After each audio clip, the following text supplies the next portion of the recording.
قرآن مجید کا جو یہ میوزک ہے، قرآن کے الفاظ کا جو حسن ہے، جہاں تک حسن معنوی ہے وہ تو ہر لفظ میں ہے، لیکن یہ حسن ظاہری، حسن صوتی، حسن لفظی، یہ اپنے کلائمیکس پر آپ کو نظر آئے گا سورہ رحمان میں۔ اس کی 4 آیات پر ذرا توجہ کریں گے، عجیب حقائق سامنے آئیں گے۔ جہاں یہ قرآن مجید کے حسن صوت اور حسن لفظی کی معراج ہے، وہیں اس کی پہلی 4 آیات میں 4 چوٹی کی چیزوں کا ذکر ہے، سب سے اونچی چیزیں۔ پہلی آیت کیا ہے؟ الرحمن۔ ایک آیت ہو گئی۔ رحمان کیا ہے؟ اللہ کا نام ہے۔ کبھی آپ نے غور کیا اللہ کے ناموں میں سب سے پیارا نام کون سا ہوگا؟ رحمان۔ کیوں؟ اس کا مادہ کیا ہے؟ رحمت۔ ہمیں سب سے بڑھ کر جس چیز کی ضرورت ہے وہ کیا ہے؟ رحمت خداوندی۔ نام اچھی طرح سن لیجئے اس حضور کے قول کو۔ حضور فرماتے کوئی شخص جنت میں مجرد اپنے عمل کی بنیاد پر داخل نہیں ہو سکے گا جب تک کہ رحمت خداوندی دستگیری نہ کرے۔ کسی صحابی نے بڑی ہمت اور جرأت کا ثبوت دیا کہ پوچھ لیا کیا حضور آپ بھی؟ جب آپ نے فرمایا کوئی شخص داخل نہیں ہو سکتا جنت میں محض اپنے عمل کی بنیاد پر جب تک کہ رحمت خداوندی جو ہے وہ دستگیری نہ فرمائے۔ پوچھا گیا کیا آپ بھی؟ آپ نے فرمایا ہاں میں بھی۔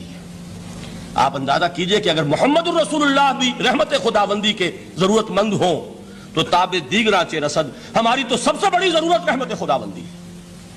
اب یہ رحمت جو ہے قرآن مجید میں اللہ تعالیٰ کی یہ شان 2 الفاظ کے ذریعے سے آتی ہے، رحیم اور رحمان۔ اور کوئی مادہ نہیں ہے جس سے 2 نام بنتے ہوں اللہ کے، لیکن یہ مادہ ہے واحد رحمت کا کہ جس سے رحمان بھی ہے رحیم بھی ہے۔ رحیم صفت مشبہ ہے، رحمت دائم ہو جائے گی، مستقل ہوگی تو رحیم کہیں گے۔ اور رحمان، اس میں رحمت کی ہے وہ شان ہے کہ جیسے ٹھاٹھے مارتا ہوا سمندر ہو، ہیجان کی کیفیت، طوفانی کیفیت، رحمت خداوندی کا طوفانی جوش، وہ ہے رحمان۔ تو یہ اللہ تعالیٰ کے ناموں میں سب سے پیارا نام۔ اب آگے چلیے، الرحمن علم القرآن، رحمان نے قرآن سکھایا۔ رحمت خداوندی کا سب سے بڑا مظہر، رحمان کی رحمانیت کا سب سے بڑا مظہر قرآن ہے۔ ان میں جو منطقی ربط ہے اس کو سمجھتے جائیے۔ اچھا آپ یہ سوچئے، جو علم بھی انسان کو حاصل ہوا وہ کس نے دیا؟ اللہ نے۔ سائنس کا علم کس نے دیا؟ اللہ نے۔ علم آدم الاسماء کلہا، وہ علم الاسماء جو حضرت آدم کو دے دیا گیا تھا ازل میں، یہ اسی کا ظہور ہے، یہ اسی کی ایکسفولیشن ہے جو ہو رہی ہے اور ہوتی رہے گی ابھی۔ اور دوسرے علم ہے وہ کس نے دیے؟ اللہ نے دیے۔ لا یحیطون بشیء من علمہ الا بما شاء، مخلوق میں سے کوئی اللہ کے علم میں سے کسی شے کا احاطہ نہیں کر سکتا مگر وہ جتنا اللہ دینا چاہے۔ لیکن یہ کہ تمام علوم میں چوٹی کا علم قرآن۔ نوٹ کرتے جائیے، اب چوٹی کی چیزیں جمع کیجئے۔ اللہ کے ناموں میں چوٹی کا نام رحمان، اللہ نے جو کچھ انسان کو سکھایا اس میں چوٹی کا علم قرآن۔ خلق الانسان، انسان کو پیدا فرمایا۔ سوال یہ کہ حیوانات کو کس نے پیدا فرمایا؟ آسمان کس نے پیدا کیے؟ زمین کس نے پیدا کی؟ فرشتے کس نے پیدا کیے؟ کیا مطلب خلق الانسان؟ اس کی تمام مخلوقات میں اس کا کلائمیکس، اس کی تخلیق کی معراج، اس کے تخلیق کا نقطہ عروج انسان ہے۔ یہ ہے کہ جو مسجود ملائک بنا ہے۔ وَلَقَدْ كَرَّمْنَا بَنِي آدَمَ وَحَمَلْنَاهُمْ فِي الْبَرِّ وَالْبَحْرِ وَرَزَقْنَاهُمْ مِنَ الطَّيِّبَاتِ وَفَضَّلْنَاهُمْ عَلَىٰ كَثِيرٍ مِّمَّنْ خَلَقْنَا تَفْضِيلًا۔ تو تخلیق میں سب سے اونچی تخلیق انسان کی، علموں میں سب سے اونچا علم قرآن کا، اللہ کے ناموں میں سب سے اونچا نام رحمان۔ اب آئیے چوتھی چیز، علمہ البیان، انسان کو بیان کی صلاحیت عطا فرمائی۔ کیا اور کوئی صلاحیت عطا نہیں کی؟ بینائی کس نے دی؟ اللہ نے۔ اسی طریقے سے سماعت کس نے عطا فرمائی؟ اللہ نے۔ کتنی فیکلٹیز ہیں، کتنے ایکسٹرنل آرگنز ہیں سینس کے، کتنے انٹرنل سینسز ہیں جو اللہ نے دیے ہیں۔ لیکن یہاں بھی سمجھ لیجئے جتنی فیکلٹیز ہیں ہیومن فیکلٹیز، ان میں ٹاپ کی فیکلٹی جو ہے وہ اسپیچ ہے، کلام ہے، بیان ہے۔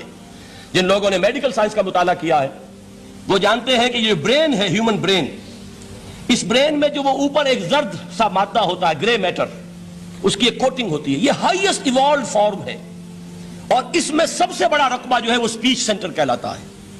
اسی لیے انسان کو حیوان ناطق کہتے ہیں۔ حیوان کے اور انسان کے مابین امتیاز قائم کیا گیا، نطق، گویائی، بولنا۔ اب یہ کیا چیز ہوئی؟ انسان کی صلاحیتوں میں سے سب سے اونچی صلاحیت۔ 4 آیتیں ہو گئی نا۔ اللہ کے ناموں میں سب سے چوٹی کا نام رحمان، اس نے جو علوم پیدا کیے ان میں چوٹی کا علم قرآن، اس نے جو مخلوقات پیدا فرمائی ان میں چوٹی کی مخلوق انسان، انسان کو جو صلاحیتیں اور استعدادات عطا فرمائی ان میں چوٹی کی استعداد بیان۔ جمع کیجئے نتیجہ کیا نکلے گا؟ وہ نتیجہ ایک حدیث نبوی کی شکل میں سامنے آتا ہے۔ پہلی حدیث میں نے یہی پڑھی تھی، اس کے راوی کون ہے؟ عثمان ابن عفان۔ میں حیران ہوتا ہوں وہ قافیہ یہاں بھی موجود ہے، رحمان، قرآن، بیان، انسان، عثمان، عفان، باپ کا نام بھی اسی وزن پر ہے، عثمان ابن عفان۔ عن عثمان ابن عفان رضی اللہ تعالی عنہ قال قال رسول اللہ صلی اللہ علیہ وسلم، حضرت عثمان شہید مظلوم ذو النورین رضی اللہ تعالی عنہ فرماتے ہیں کہ اللہ کے رسول صلی اللہ علیہ وسلم نے فرمایا خیرکم من تعلم القرآن وعلمہ، تم میں سے بہترین لوگ وہ ہیں جو قرآن سیکھیں اور سکھائیں۔ قوت بیان جو تمہاری ٹاپ فیکلٹی ہے، اس کا استعمال کسی گھٹیا کام کے لیے نہیں ہونا چاہیے۔ دیکھیں اردو میں محاورہ ہے کہ توپ سے مکھی نہیں ماری جاتی، توپ بنائی گئی ہے کسی بڑی شے کے لیے، مکھی مارنے کے لیے توپ استعمال نہیں ہوتی۔ یہ قوت بیان جو ہے، جو ٹاپ موسٹ فیکلٹی ہے ہیومن جو فیکلٹیز ہیں ان میں سے، اس کا استعمال بھی ٹاپ موسٹ ہونا چاہیے۔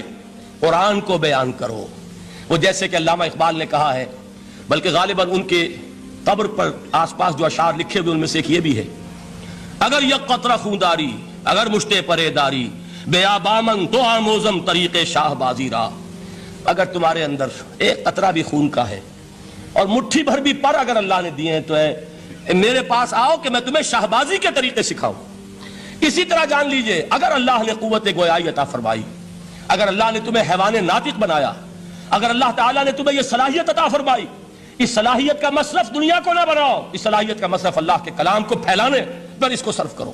خیرکم من تعلم القرآن وعلمہ، خیر جب لفظ آتا ہے بغیر من کے، ورنہ تو آتا خیر من ہو تو یہ ہوگی کمپیریٹیو جو ایک ایڈجیکٹو جو ہوتی ہے، لیکن یہ سپرلیٹو ڈگری ہے جب بغیر من کے ہوگا۔ خیرکم، دی بیسٹ امنگسٹ یو، جو تم میں بہترین لوگ ہیں وہ کون ہیں؟